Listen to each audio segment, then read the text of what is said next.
Hello, everyone. Thank you for coming. I'm delighted to welcome you here to our event today. I'm Karen Grunberg. I am the director of the Center for Middle Eastern Studies and the faculty coordinator for Israel Studies in the Schusterman Center for Jewish Studies here at UT and on the faculty in DMES, in Middle Eastern Studies. Today's presentation is part of the Israel Studies Graduate Fellow Program. We would like to gratefully acknowledge the support of our co-sponsors. Do you want to move up a little? Sorry. Someone's trying to get behind you, Susie. We would like to acknowledge the support of our co-sponsoring units, the Department of Anthropology, the Department of Sociology, LGBTQ Studies, the Center for Women's and Gender Studies, and the Center for Middle Eastern Studies. This kind of collaboration is integral to the mission of Israel Studies at UT Austin, to promote scholarship on diverse perspectives and experiences of Israeli culture and society, and to foreground multivocal and heterogeneous narratives, sometimes overshadowed by dominant historical and political discourses. The Graduate Fellowship in Israel Studies is critical in carrying out this mission in the context of graduate education.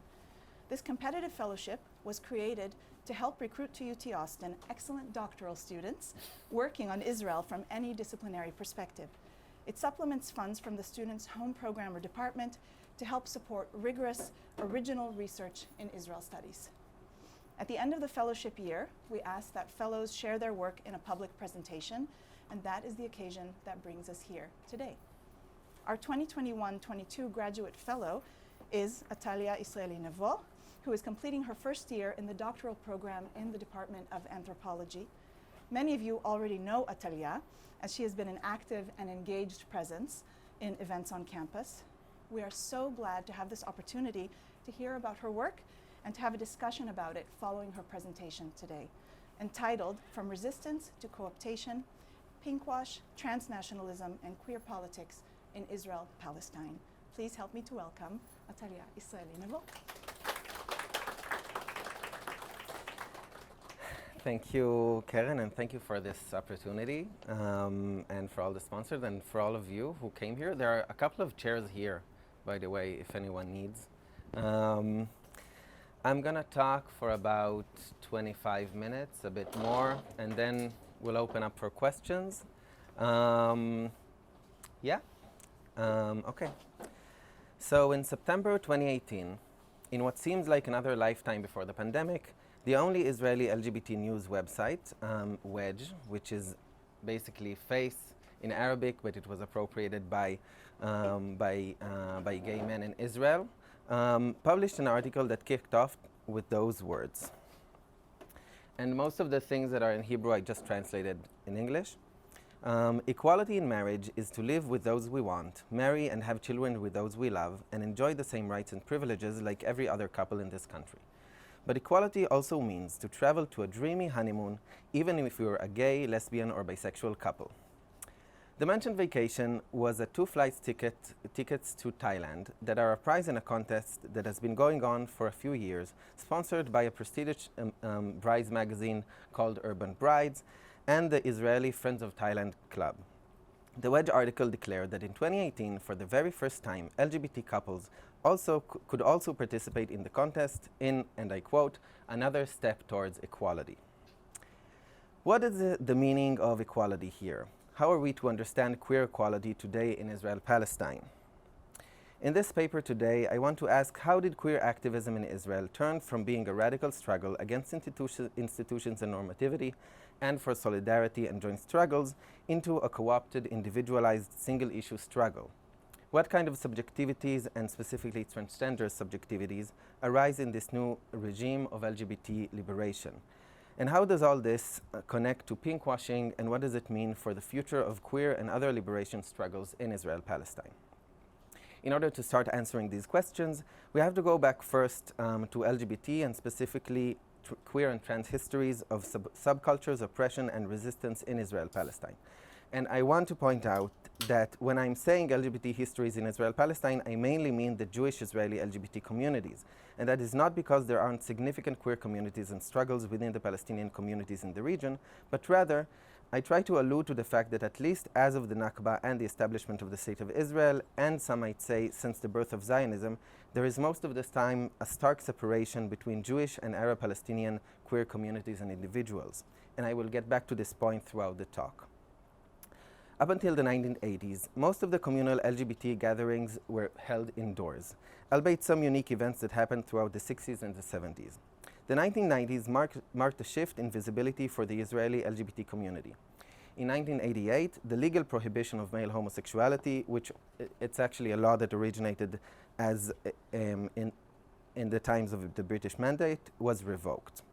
In 1993, the first official Pride event was held in the Shenkin Street Garden in the heart of Tel Aviv. In 1998, Israel won the Eurovision Song Contest, where it was represented by trans singer Dana International. Dana's winning was celebrated by the Israeli LGBT community as another step towards equality. And in a famous scene, quote-unquote, all facets of Jewish Israeli communities, from leftist Tel Avivians to right-wing Beitar football fans, danced inside the Rabin Square fountain celebrating Israel's win. A month later, the first official Pride Parade was held in Tel Aviv, and it has been happening ever since every June, both in Tel Aviv and gradually in other cities, both major and peripheral. However, at the margins of the LGBT communities, there were always queer activists who challenged the linear progressive tone of the mainstream gay culture. And when I say queer here, I'm not speaking in identitarian terms, but rather in political terms. I'm thinking here through writers like Eve Kosofsky-Sedgwick, who defines queerness as a kind of politics that evokes anti-normative sentiments and critiques, that questions the normative heterosexual politics and aims to break down and play with genders and sexualities. These Israeli queer activists challenged throughout the years both the status quo of homophobic heteronormative regimes, but also of other oppressive regimes in Israeli culture, mainly the occupation and the ongoing oppression of Palestinians. In the wake of the Second Intifada, a group of queer activists formed in 2001 under the name Black Laundry, and that is actually our background, and I'll get back to this picture soon. The idea behind Black Laundry was that the Black Laundry, both of the Israeli LGBT mainstream culture and the Jewish Israeli society as a whole, should be done out in the open. Here is a quote from a flyer they distributed in one of the gay events of Tel Aviv that year, and I read: "The oppression of minorities inside Israel is a product of the same racism, the same chauvinism, and the same militarism that sustain the oppression and the occupation of the Palestinian people. There can be no genuine freedom in an occupying society. In a militaristic society, there is no room for the other and the underprivileged. Lesbians, gay men, transsexuals, labor immigrants, women, Mizrahim, Arabs, Palestinians, the poor, the disabled, and others." As we can see from this text, Black Laundry aimed at joining struggles together, claiming that queer oppression, the occupation of Palestinians, and other forms of disenfranchisement come from the same roots, and thus should be fought against under the same struggle. Disrupting mainstream LGBT events with subversive performances, the group's members' most famous motto was "No pride in the occupation," critically asking how can there be a gay pride and achieved sexual freedom in an occupying country. They held signs and used slogans that performed what Atalia Ziv calls linguistic hybridity, such as "Free condoms, free Palestine," "Men refuse to give heads to soldiers," and "Transgender, not transfer," alluding to the hanging proposition that the Palestinian population should be transferred to other Arab states as a solution to the Israeli-Palestinian conflict. And actually we can see a bit more here. So we have a sign in English that says "Dykes and fags fighting all oppression." The big banner here says "Black Laundry, lesbians and gays against the occupation." And here we see lesbians in solidarity with Palestinian lesbians. After the dissolution of Black Laundry, another queer collective sprung in 2002 and was at its height at 2006, combining queer rave culture with anti-normative and anti-occupation sentiments. The Queer Chana collective aimed to create creative nightlife and activist spaces that perform punk and anarchist cultures, trying to establish a space of radical solidarity between Israeli Jews and Palestinians. In 2007, some members of the collective organized a demonstration. In the message they distributed before it, they wrote: "In honor of Israel's glorious victory in the Six-Day War, in celebration of the continuous fucking of the residents of Palestine by the occupation army and the governments of Israel, and in worshipping the generals who again and again prove that they have the biggest cock, will be holding in Tel Aviv a march and parade of worship to the national erection of the Zionist entity. We don't see that well, but the demonstrators made a huge pink erected penis made of sponge, marching it in the streets of the city and squirting water through it all over. The national erection ever since became a semiotic symbol of queer critique and resistance to the patriarchal and racist force of Israeli oppression. In 2013, the queer anarchist collective Mashpritzot, which translates in Hebrew, which is the Hebrew word sort of for squirting or squirters, which I actually was a part of, blocked the Tel Aviv Pride Parade to protest the priorities of the LGBT community. Painted entirely in pink, we lay a huge rainbow flag on the hot asphalt and performed a die-in in the spirit of the American radical AIDS grassroots organization ACT UP, AIDS Coalition to Unleash Power, to protest that the contemporary LGBT mainstream priorities, which puts forth struggles for marriage, equality, and gay surrogacy, actually kills queer and other people. And we can see here in the sign, here lie the victims of the community's priorities. Now, this brief summary of queer activism that has been happening in Israel illustrated how deeply queer activism, and in a sense LGBT activism in general, is rooted in resistance. This is a resistance to norms, to respectability, to the state and its violent practices.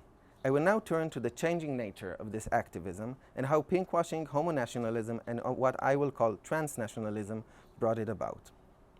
So what is pinkwashing?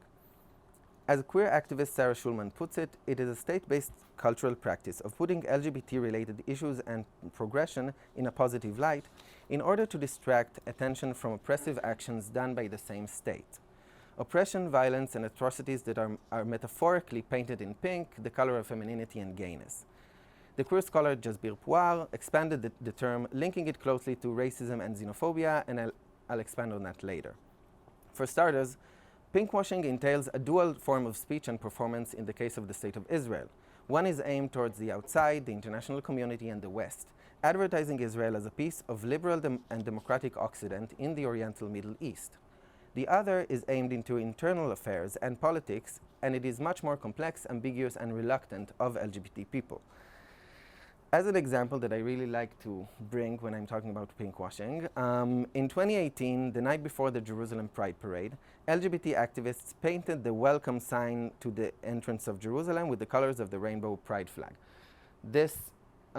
These letters are quite big and you can't miss them if you drive up or take a bus up the way to Jerusalem on the mountain, and it's usually painted in white. But then the night before the Pride Parade, they painted it in the colors of the rainbow flag. Now, this act was not, I should emphasize, this act was not coordinated with the Jerusalem municipality or any other formal institutions, and thus the letters were repainted white by municipal employees the next morning. But while they did that, the Facebook page of the Israeli Ministry of Foreign Affairs posted the picture of the painted sign, boasting in the tolerance and equality that the Jerusalem municipality has shown in painting the letters in the rainbow flag colors, celebrating the LGBT community. But crucially, pinkwashing aims to use LGBT rights and liberation as a fig leaf of Israeli democracy, washing and covering the atrocities committed against Palestinians. Pinkwashing, in this sense, is part of the Israeli hasbara efforts. Hasbara translates to explaining in Hebrew, but it is a political lobby that seeks to change the image of the State of Israel at the international level, to divert discussions of the occupation or Palestinians in general, and to celebrate Israel for its diversity and liberalism. Israeli representatives abroad claim, for instance, that LGBT Palestinians will live better in Israel, but actually the Shin Bet, Israel's internal security service, actually tracks down and blackmails LGBT Palestinians in the West Bank and forces them to become collaborators, or else it will expose their gender or sexual identities and put them at harm's way. LGBT Palestinians that do flee mortal danger and ask for aid from the Israeli authorities, while Israel doesn't usually deport them back to the West Bank, prohibits them to legally work or to have access to health or social services. Now, this connects to another important term coined by Puar, homonationalism. Invoking it as a short for homonormative nationalism, she writes, "Sexual deviance is linked to the process of discerning, othering, and quarantining terrorist bodies, But these racially and sexually perverse figures also labor in service of disciplining and normalizing subjects worthy of rehabilitation away from these bodies. In other words, signaling and enforcing the mandatory terms of patriotism. In other words, homonationalism incorporates certain white LGBT subjects into the state apparatus, normalizing them while othering others, turning them into terrorists and deviants who should be destroyed. An indicative example she gives in her book, Terrorist Assemblages, is this bomb that was aimed in 2001 for Afghanistan following September 11. And the graffiti here, I don't know if you see it well, but the graffiti here reads, "Hijack this fags." Puar describes how GLAAD, the Gay and Lesbian Alliance Against Defamation, were more concerned with the homophobic implications of the graffiti, disregarding the fact that the fags here is used mainly against Afghans as a racial epithet, and ignoring the fact that it is actually a bomb meant to kill people. GLAAD's stance in this case was a homonational one, because it resisted oppression only when it has to do with certain LGBT bodies, while completely accepting the national discourse and practice of invasion and empire. In many senses, homonationalism as a state and cultural practice has quite succeeded in Israeli politics. In the past decades, gay activists have invoked Republican notions of loyalty to the state as a precursor for human and citizen rights.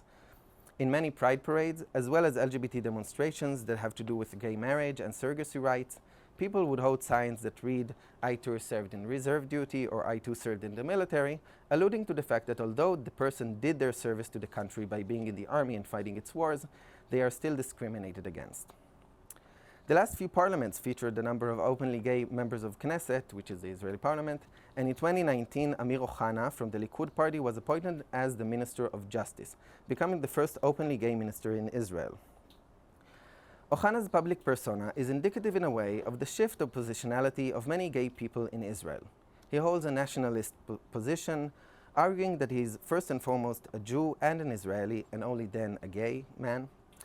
Has liberal economic stances and thinks that the Israeli court shouldn't hold so much power over government rulings. He's also a family man. He married his partner and had 2 children through an American surrogate mother. Another cultural indication of homonationalist discourse in Israel is a 2020 3-episode documentary series called, in Hebrew it was called Ha'ma'apecha Ha'ge'a, which translates to the Pride Revolution. I prefer to call it the Gay Revolution because it sounds better in English. The director, Gal Ochovsky, is a prominent gay activist within the LGBT movement in Israel and a well-known TV producer. Mainly through interviews with celebrities and other members of the community, he tried to depict the reasons for the positive changing attitudes towards the LGBT community in Israel in the past 30 years. The first episode is dedicated to the IDF, the Israeli Defense Forces, attitude change towards LGBT soldiers.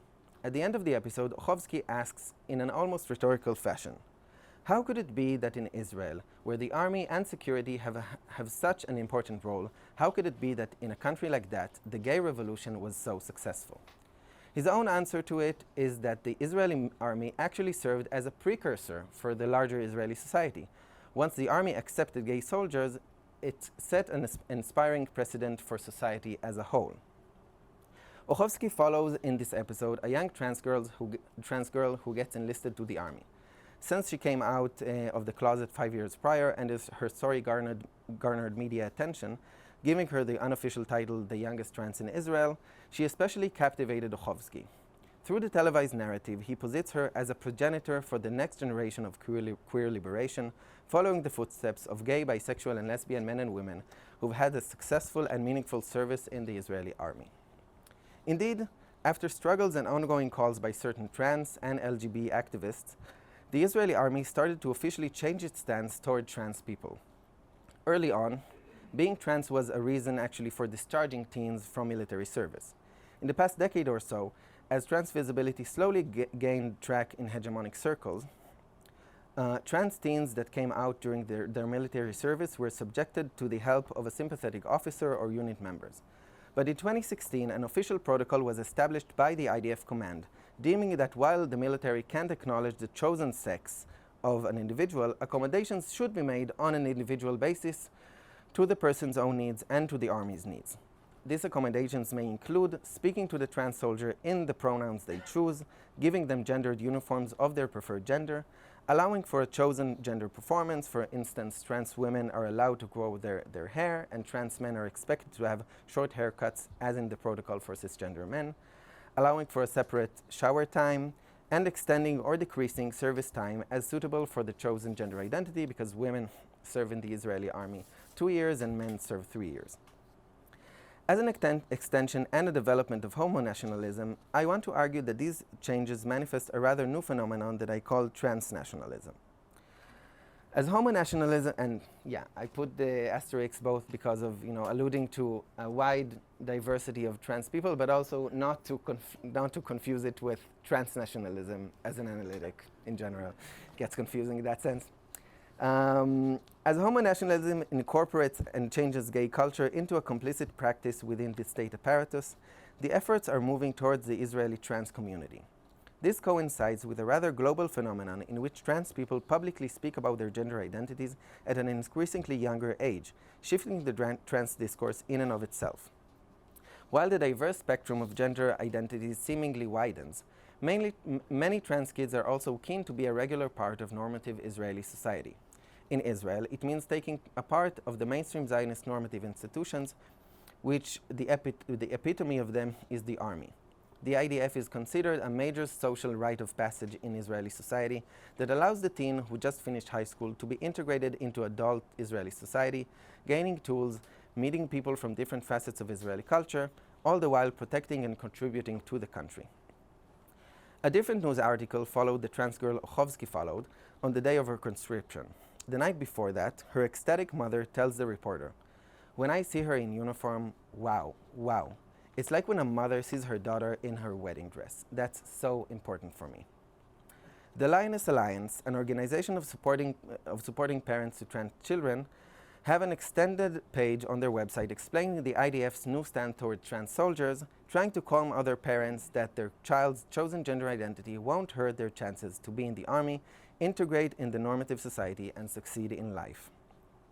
Ofer Erez is a trans man who is considered to be the first openly trans officer in the Israeli army.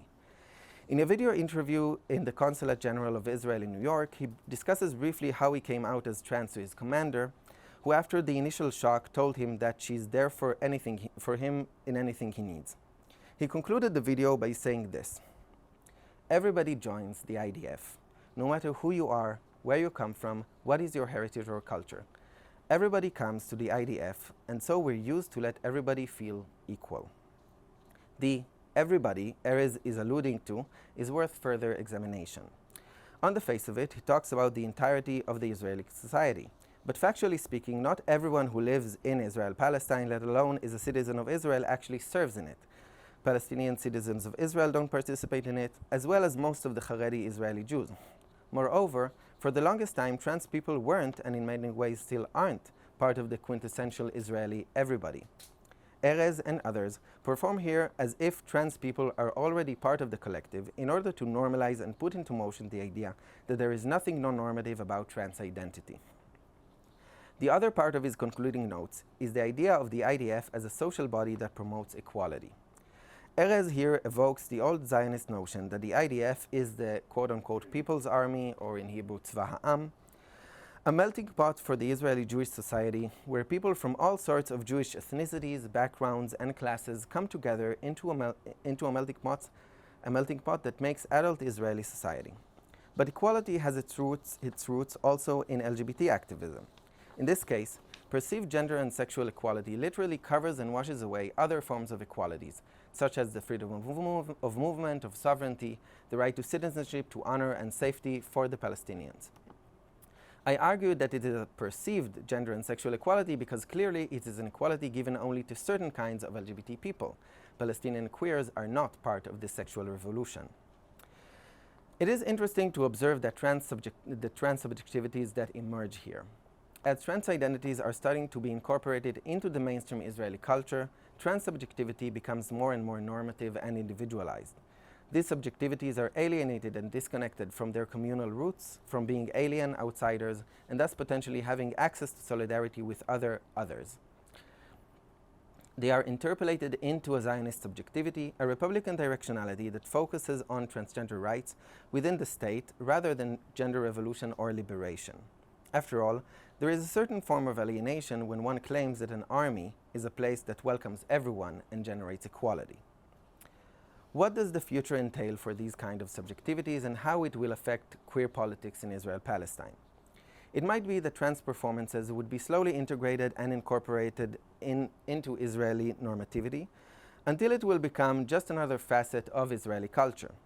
This, however, is most likely a simplistic potential turn of events. Firstly, because Israeli society is much more stratified and conflictual than narratives of mere acceptance or oppression. Secondly, as Foucault argues, power shifts and moves but never disappears. It just reorients and recirculates around different kinds of subjects. In this case, trans incorporation de facto comes at the expense of other violated and oppressed bodies. To conclude, I turn to one of the classic transgender texts, the 1987 essay The Empire Strikes Back, a post-transsexual manifesto, written by trans activist Sandy Stone. Seeing the transsexual normative and assimilationist trans discourse around her at the time, Stone called for trans people to become post-transsexual. By that she meant problematizing their own passing, allowing to expose their own transness in order to challenge gender norms and oppression, and aid in bringing about gender and sexual liberation. Stone's essay was written at the dawn of the AIDS activism and the 1990s radical trans movement that kicked respectability politics and called for radical changes. By invoking Stone's call, I'm not trying to be nostalgic, but rather I offer a crack to the tightening queer normative politics in thinking about new connections, attachments, and horizons. Following queer critical scholars like Gina Harita-Warren and Jose Esteban Munoz, trans and queer subjectivities might gain a lot by remembering and rethinking alignments with the state and its cultural agents. Paraphrasing queer literature scholar Zohar Wyman-Kelman, I'm looking at these histories to allow a resurface of what is left behind, and I quote, national heteronormative future viability, that aims for army conscription or, if we go back to the beginning, a gay honeymoon in Thailand. In search of this history and its subjectivities, I aim for a radical queer change right now, in the present. Thank you. So I really, really appreciate your talk. Thank you so much. Israel seems, this is my question, Israel seems to be a relatively unique case of trans activism, well, the fight against transnormativity, engaging in a desire to align with other oppressed groups, right? But I'm wondering if you see the same kind of politics in a country like the U.S., for example, where I don't see the same, I certainly see the same fight against transnormativity, but not so much aligning with Black Lives Matter or racial oppressions in the same way. Right. I think I do see it. I'm not that, I'm not that well integrated within the U.S. in that sense. But I think there are a lot of parallels both in, the normative aligning trans alignment with the state, as we also have seen, like with Trump trying to, not let trans people get into the U.S. Army, and then there was a lot of alarm, and then some trans activists were like, okay, but what are we fighting for? Are we fighting for getting into the U.S. Army? Like, is this really our goal? And also I think that, I barely talked about Palestinian queers, but, also in the Black Lives Matter movements, also in, other movements, there are queer people, there are trans people who bring forth these voices. So I'm not sure in that case that Israel is that unique. I think that it's the ways things manifest in it, as they manifest in other places, is unique in the sense that it has a specific context. But I'm not sure it's that unique. That's it. Yeah. I was just curious, like, what the movements, excuse me, what like kind of like the subversive movements and like queer culture look like in Gaza, like Palestinian majority communities in the West Bank. Like, you see like something like Kvish Ashkol, like happening there. I don't know. It's hard to answer if I can or can't see something like black laundry or kvisa shchora in places like Gaza or the West Bank. I can say that a lot of the queer movements, mainly in the West Bank, are talking about, you know, fighting multiple oppressions. So both you know, heteronormative or just queerphobic oppression, but also the Israeli state and its oppression. And in this case, a lot of the times there can't be a lot of connection between Israeli queer movements and Palestinian queer movements, mainly because, and this is my own analysis, but mainly because a lot of the, at least LGBT organizations in Israel, are reluctant to set aside their alignment with the state or with the things that this alignment actually gives them in terms of resources. So, yeah. Jonathan, yeah. I'm intrigued by the juxtaposition of Isa and the word for occupation on Canada. I was wondering if you could elaborate a little more on the origins of Isa, Shra, and Black Laundry. What's the valence of that? Yeah. So you're asking about the history of Kvisa Shchora, basically? Or just how did the term for the group come about? Well, I think Kvisa Shchora is not a term that was invented by the organization. It's sort of like, you know, I think as in English, like when you say like washing your dirt. I think, yeah, in English it's a dirty laundry. You're washing your dirty laundry out in the open. Yeah. Do you want to elaborate? It's a play on word on both things. It's also being like Kvisa Shchora, like the black sheep. Right. Yeah. And then Yeah. also airing your laundry in public, which they combine it together to have a play on word, and how, as the black sheep of our society, we have the responsibility and the obligation to air our laundry. Yeah. For those of you who don't know Hebrew, so kvisa is laundry and kivsa is sheep, so it's very similar. So you just change Yeah. two letters Yeah. and one Yeah. becomes the other. Is there also a pun on the word for occupation as well? Right. Yeah. That might be coincidental because kibush is occupation, but kibus is actually to wash your laundry. Although later on, a few years ago, there were a group of queer activists who actually said that they're against the washing, like against the kibus. So there's always this play, and I think it keeps coming up because of ongoing and increasing efforts to actually wash away these things. Yeah. Fascinating. Thank you. presentation. I absolutely loved everything you said. And, you know, That's I a lot. also appreciate in the Q&A you drawing the parallels between Israel and the United States.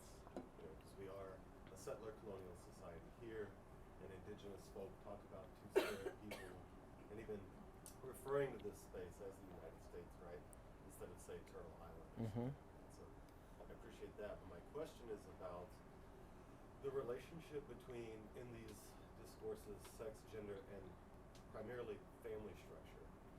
Because, you know, when we talk about this first openly gay minister of Israel, you know, is happily married, 2 kids, you know, economically very liberal. It seems like in the army, even though trans people could be in there, you're either gendered as a feminine presenting or masculine presenting, right? And True. There's actually not much of a spectrum between the two. There You either isn't. cut that hair Yeah. short, or you can grow it out long. And so I'm wondering if there's a tension between alternate ideas of the family here too, and how that factors into the sort of queer incorporation into normative Israelis. Yeah, I think that it totally has to do with it. I didn't really go into it. I sort of alluded to it when I talked about Amir Ohana, the former first openly gay minister. But yeah, I think that we can see that as of at least a decade ago, the struggle towards the main struggles or the main priority that at least the mainstream LGBT movement in Israel is putting forth is gay marriage, because gay marriage aren't legal in Israel, because the marriage institution is under the sole authority of the rabbinical institution, and rights for surrogacy, actually. So we can see that, and these are, two very main facets of what it means to be a nuclear family, to be married and have children in the most biological way one can make. Because even before a decade ago, like, queer people did have children, but a lot of the times it was more like what we call in Hebrew rainbow families. Like, we have a gay man and a lesbian woman who have a child together, and then the family structure is a bit different, because we can see that this family structure is not only incorporates two parents but also more parents. And I think that as we progress, also the discourse of the LGBT community progresses into this bourgeois idea of the nuclear family. So it definitely has, you definitely have a point. Yeah. Andrea? First of all, thank you so much for this really illuminating talk.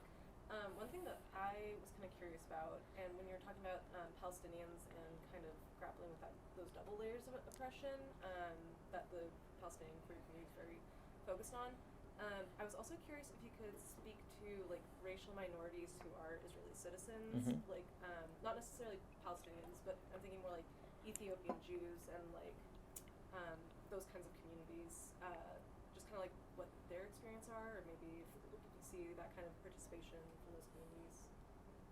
Right. Big question. Okay. No, that's fine.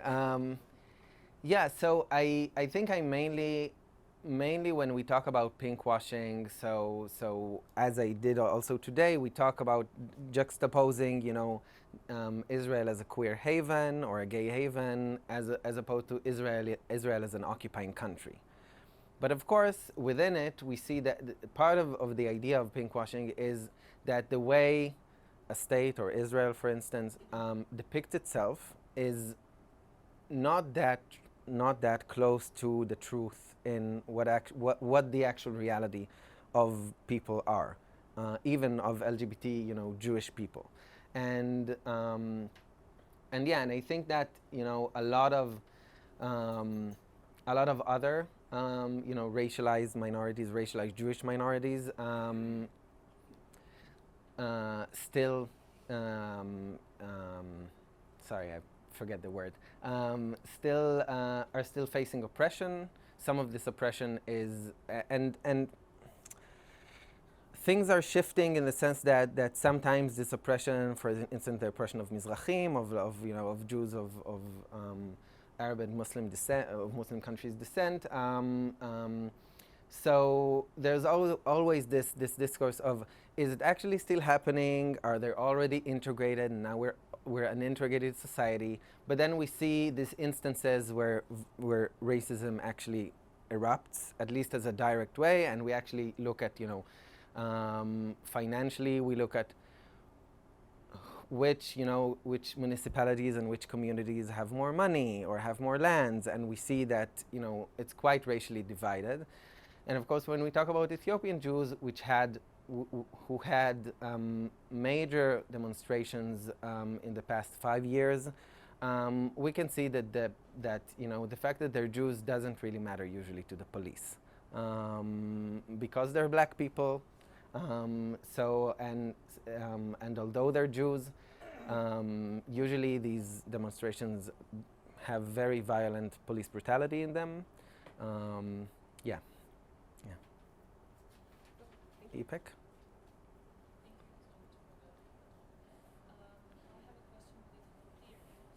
Can you raise your voice?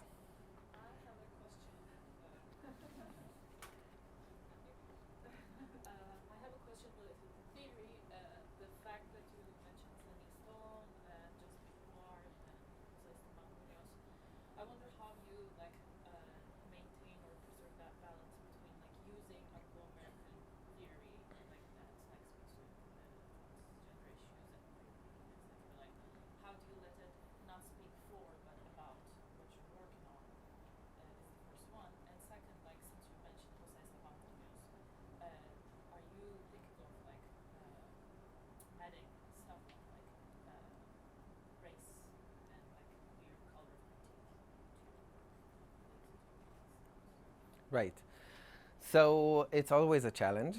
I think that partly why I'm doing it is that I'm actually looking at also what activists are doing, and because the Israeli, both the LGBT movement, the more mainstream one, but also queer activists are very inspired and take a lot of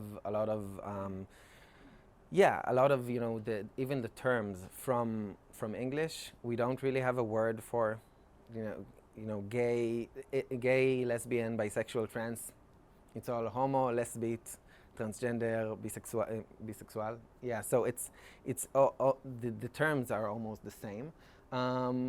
But also, yeah, I think I'm very inspired by queer critique of color, both Jasbir Puar and Jose Esteban Munoz and others, in the sense that I think that it's something that I didn't look into in this specific talk, but in general we can talk about, is that an interesting, it's not really answering your question, but it's a segue for me, so what can you do?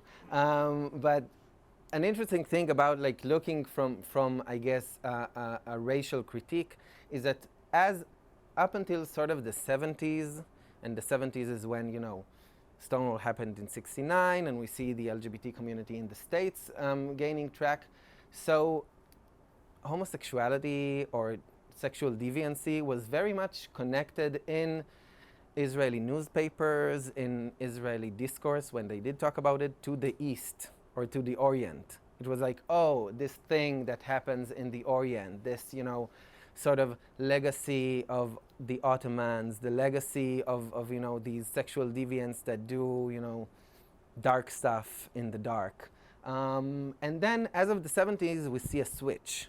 And LGBT gradually, it took time, but gradually it becomes this symbol of the West. And we see it now with now it's all over the place. Now we see that, countries are being, they are, their liberalism or their freedom is, or how Western they are is, sorry, I forget the word, is calculated through what happens to LGBT people. So this shift is very interesting, and I think, by looking both on queer critiques of color and, just the historic reality of what happens to, I guess, people we could call queer now, or sexual deviants in the past in this region, can be interesting, because it showed a different kind of reality that is not, that sort of disrupts this idea that, as of the 70s, things started to progress in a nice way. Yeah. Yeah. If nobody else has a question. Sorry, I'm behind this giant Yeah. wall, so I wonder if you could maybe say something about whether you find in your research that religion plays any role and what role it plays. And I'm thinking about minorities in Israel, so whether they're Christian or Muslim, but also Orthodox Jews. If you found anything, any sort of, what's interesting here, and I'm thinking specifically about Orthodox Jews, is this different sort of conceptualization of community, which is in some ways radically separate from secular Israeli culture, but also places tremendous value on community, right? And so I wonder if that plays any role, if you've observed anything, if there's anything, any way that has to. Yeah, I think it does. I'm not sure if I have very elaborate thoughts on it yet, but yeah, there's also this idea and juxtaposition of queer is a secular thing, and also we see specifically in Israel and in past violence against pride parades, for example. So we see a lot of the times, specifically in Jerusalem as the capital city, and as a city that has a lot of Orthodox Jews in it. So there is a lot of cry against, holding the pride parade there. And but then, so in a way, when you look at the discourse that people have a lot of the times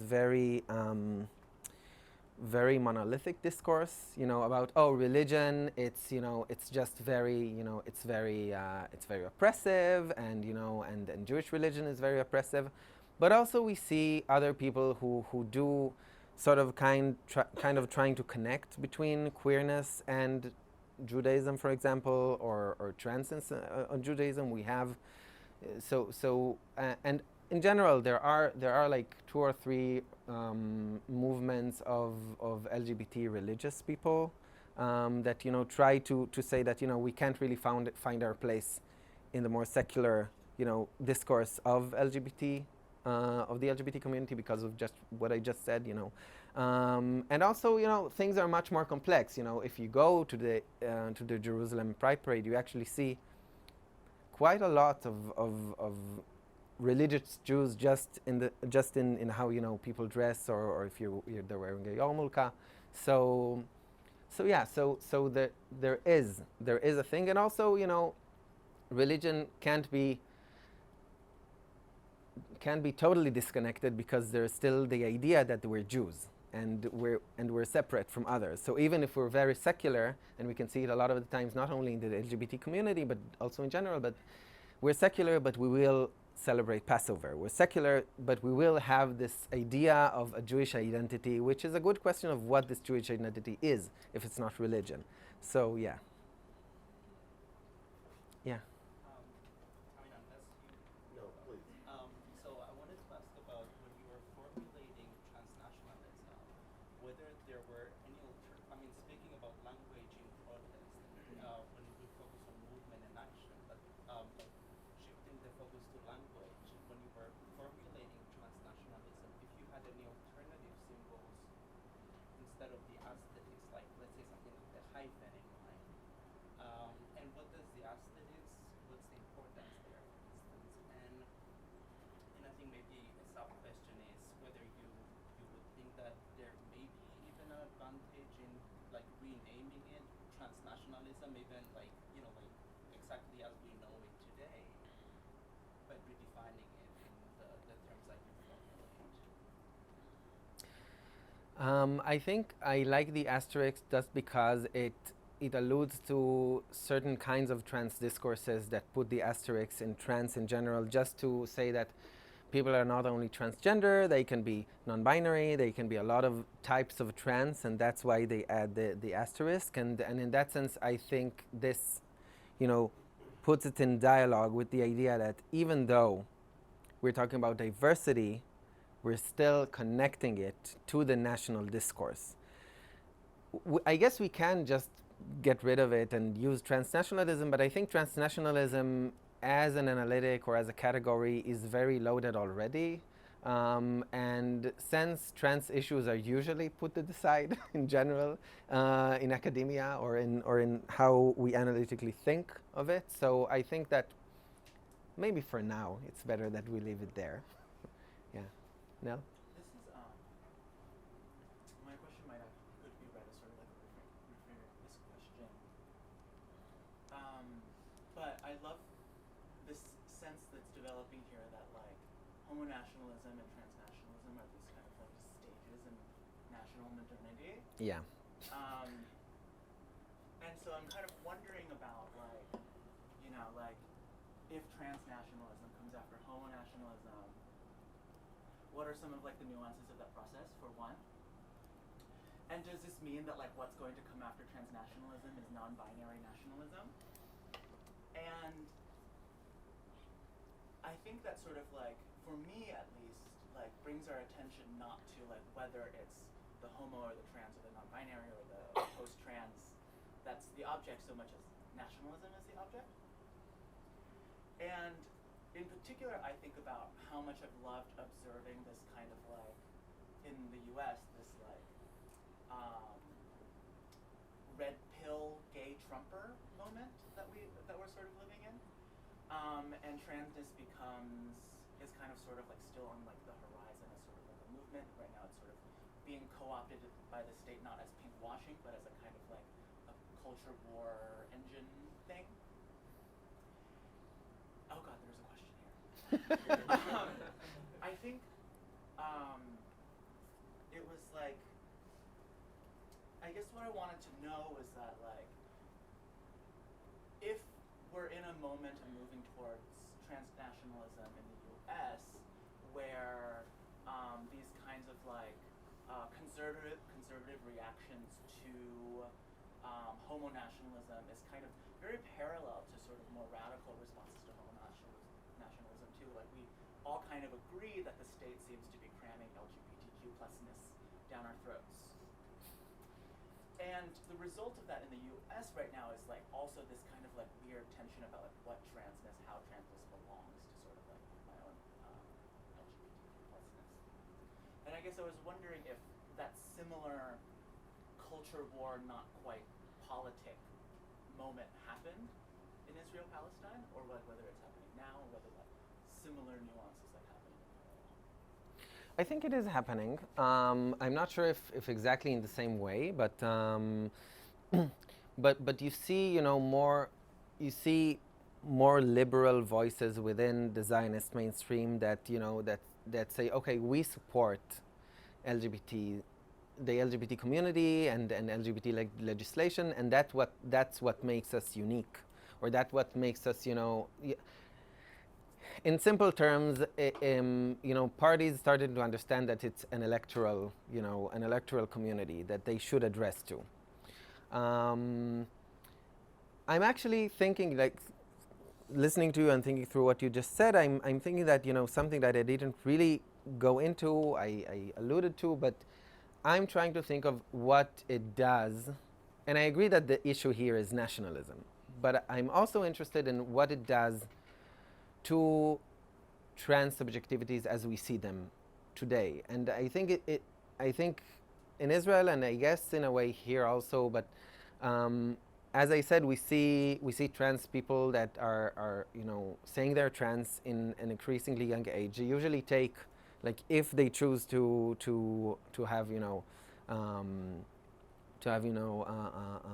to do a physical transition, so sometimes they will start it before puberty, because that's when trans health actually says that you can start it before puberty, then you actually suspend or put away the natural puberty, and you progress into your chosen gender's puberty, and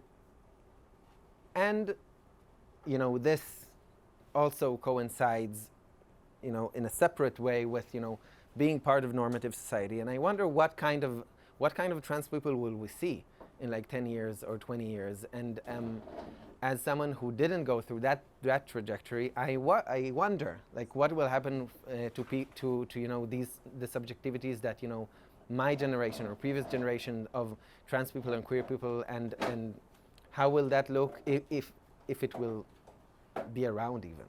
Right. So yeah. Because it's really frustrating that trans livelihood and trans health hinges almost completely on citizenship and like national recognition of you, right? And so there's also this like very insane moment in the future that I'm kind of looking forward to, where like there are going to be many experiences of detransitioning. Right.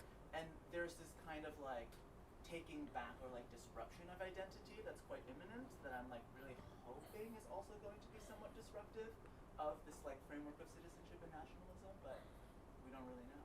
Yeah, but that's totally fascinating, and it's an important point. Yeah. Thank you so much for such a great talk and for such great responses to all the questions. Thanks. I was curious about travel, right? So that in the first example, it was Israelis traveling to Thailand, but also Israel as a site of travel, as a tourist site. Yeah. Sort of thinking through Puar's work in transnationalism, do you see travel as a site where transnationalism can take place? And if so, what does that mean for the sort of wedding of trans identities with capitalism, and what that could also mean geopolitically? Yeah, I think for sure we can see that with gay identities, and we have this, weird thing where Israel is this Western safe haven in the jungle of the Middle East, but also this notion of Israeli men are so exotic, are so sexy. So we have this sort of backdoor Orientalist like notion of, and it's funny how these contradicting things work together. But I think that if things progress as we see them now, I think probably as the trans community gains more and more successes and more visibility in Israel-Palestine, it's very hard for me to imagine the state or just municipalities not taking advantage of it and advertising Israel as, oh yeah, you can come here to have I'm not sure if to have surgery, because usually at least trans people who do want to have gender reassignment surgeries usually go abroad still, but maybe that will change, and that could be also a way of incorporating it. Yeah. Yeah. I was wondering if, given everything that you said, you see an alternative to transnationalism and homonationalism, and like if you see in Israel right now or in general opposing queer identities or opposing schools of thought when it comes to queerness. I'm not sure. I think that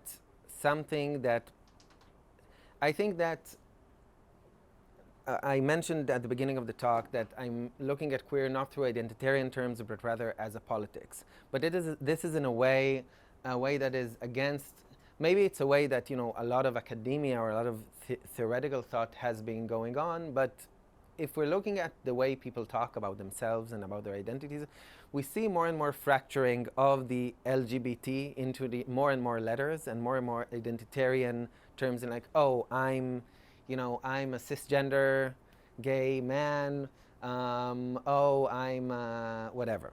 So or even within the trans community, you see, okay, yeah, I'm a trans woman who've had this kind of transition, and oh, I'm a non-binary person who talks, both in male and female pronouns. So, and I'm saying that not because there's anything bad with being any kind of these identities and other, but I'm saying that in terms that to allude to the fact that there is a breaking down of identity into very fixed categories as we talk of diversity and as we talk of a growing spectrum. But I think that a spectrum also means the idea that we can actually move on that spectrum, and not only that the spectrum has dots on it that we can point to. So if I'm seeing any kind of changing discourses, is maybe trying to to actually, and this can can go into multiple modes of thought or bodily or expressions or performances, but trying to to break down the dots, trying to think through a connection between different sexual and gender performances and identities. And I think that might it's still very challenging, but that might offer an alternative to transnationalism, because if we're looking at the spectrum is, on the surface of it, or at least abstractly speaking, is not a national spectrum. It's a spectrum that transcends, at least potentially, national discourses or national practices. Do you see that happening in Israel right now? I'm seeing it happening less and less. Yeah. Yeah. So I think we're at just about 1 o'clock now. Okay. So if people would like, and if Atalia is able to hang around a little more and continue conversations, then we can do that. But for now, let's all